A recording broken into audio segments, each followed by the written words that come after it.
Bem-vindos, meus amigos, bem-vindos de volta. Então a gente vai agora para a nossa última aula de LCL e agora a gente fecha esse conteúdo.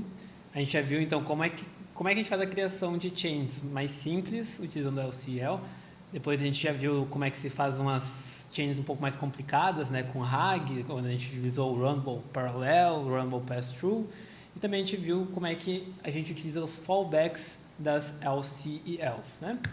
E agora a gente vai, para finalizar, a gente vai ver os principais métodos, né? Quando a gente cria uma chain utilizando LCL, né?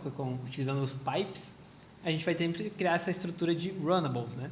E esses runnables, eles vão ter alguns métodos específicos. Um vocês já utilizaram bastante, que é o invoke, mas eles têm mais dois principais, que é o batch e é o stream, tá? E agora a gente vai ver cada um desses métodos e a gente vai mostrar também que eles possuem a característica, né, de podermos utilizá-los de forma assíncrona, né? Então, o invoke vai ter o a-invoke, né? Vai ser a forma assíncrona do invoke, o stream vai ter o a-stream e assim por diante, tá? Então, vamos lá para a nossa aula, principais métodos das chains com LCL.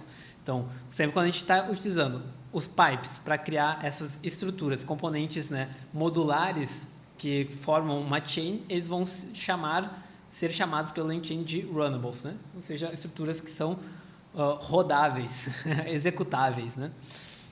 E esses executáveis, eles vão ter três métodos principais: o stream, que nem eu falei, o invoke e o batch. E todos esses métodos vão ter um correspondente assíncrono, o a-stream, a-invoke e a-batch. E depois vai ter o log e events, mas a gente não vai entrar em consideração nessa aula aqui.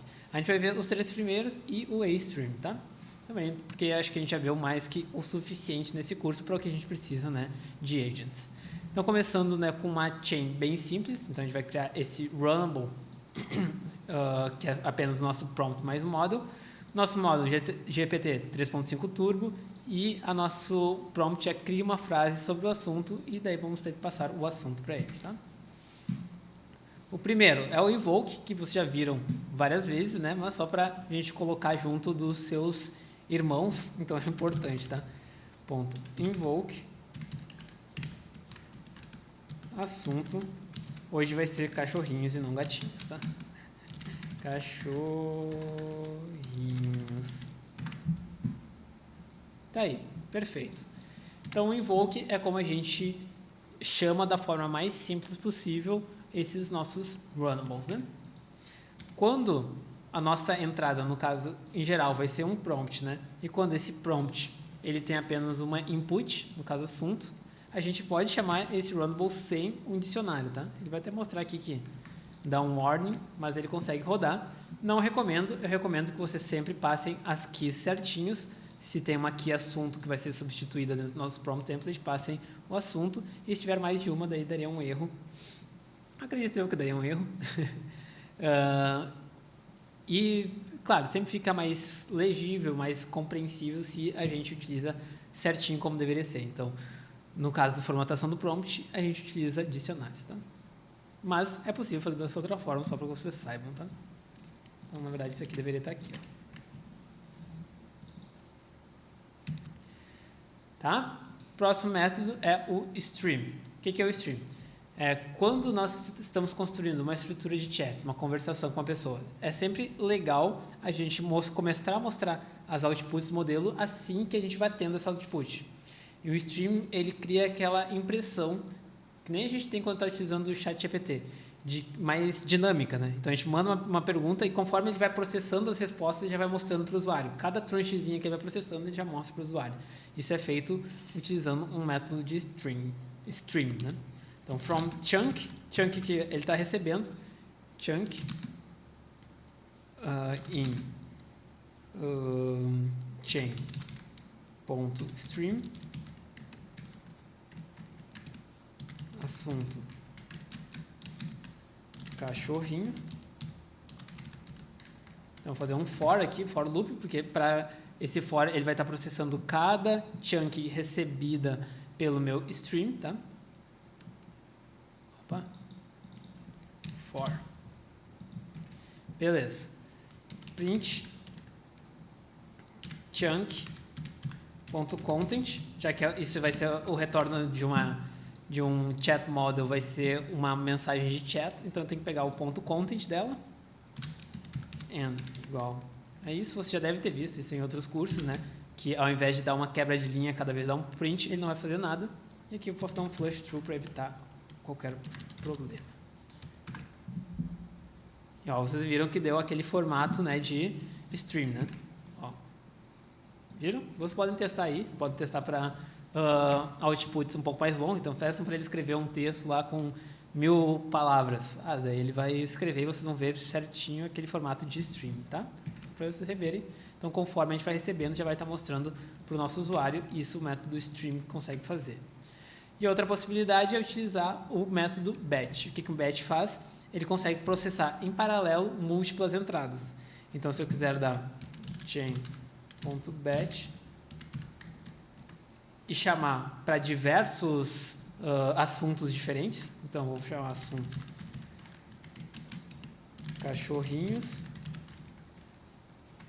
eu vou chamar um assunto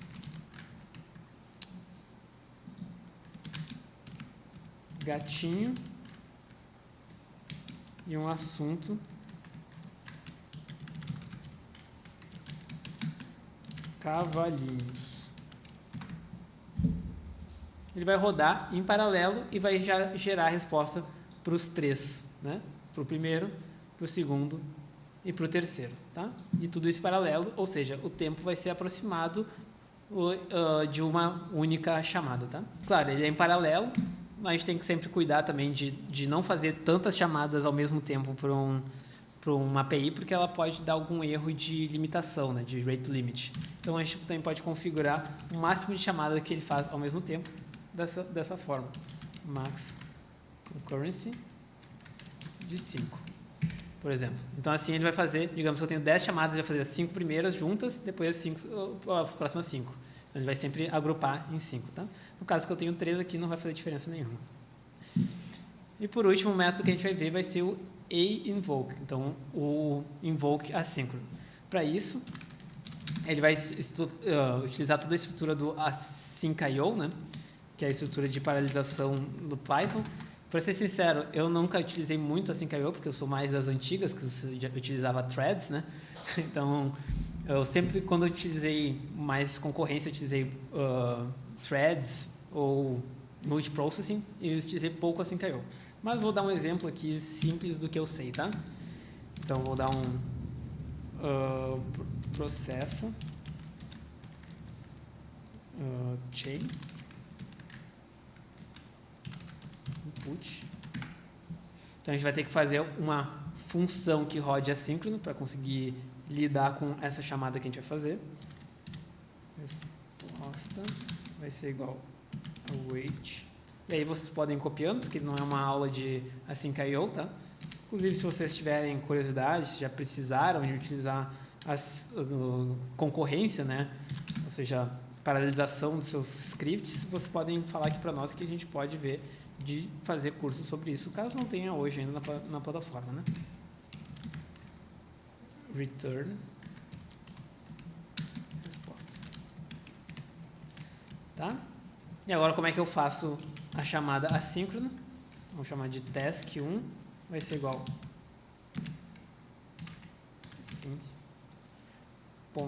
.create task processa chain e aqui eu vou colocar o assunto gatinho. Await task. Vou rodar. E a gente pode ver que ele rodou certinho. Posso dar um task1.result. Tá aqui.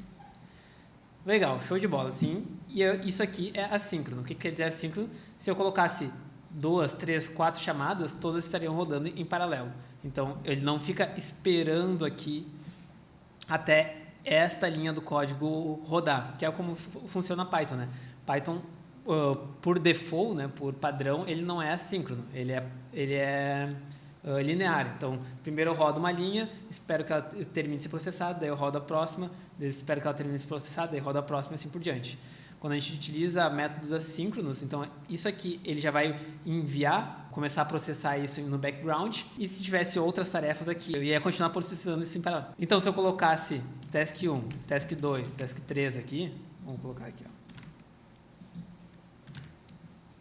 Tinhos, cavalinhos, cachorrinhos.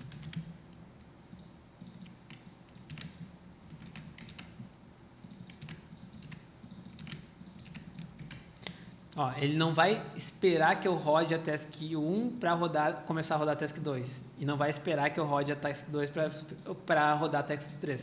Ele vai dar o início a todas essas tasks e daí aqui ele vai esperar com que essas tasks estejam concluídas e aí a gente pode acessar elas, né? Task 1, task 2 e assim por diante, tá?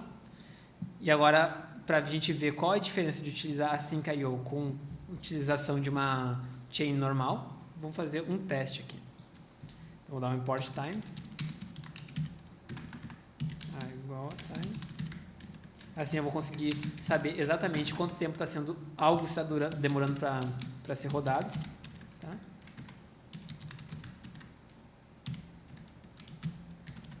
Para rodar isso aqui.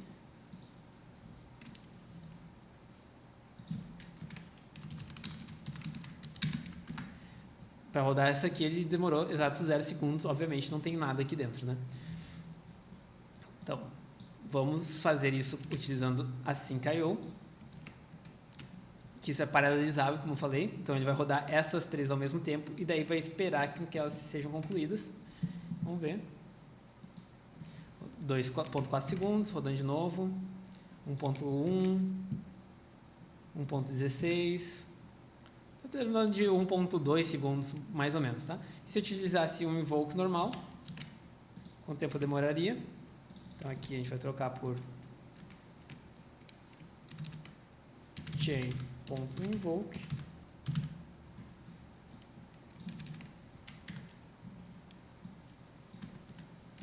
Vamos ver quanto é que vai demorar. 3 segundos.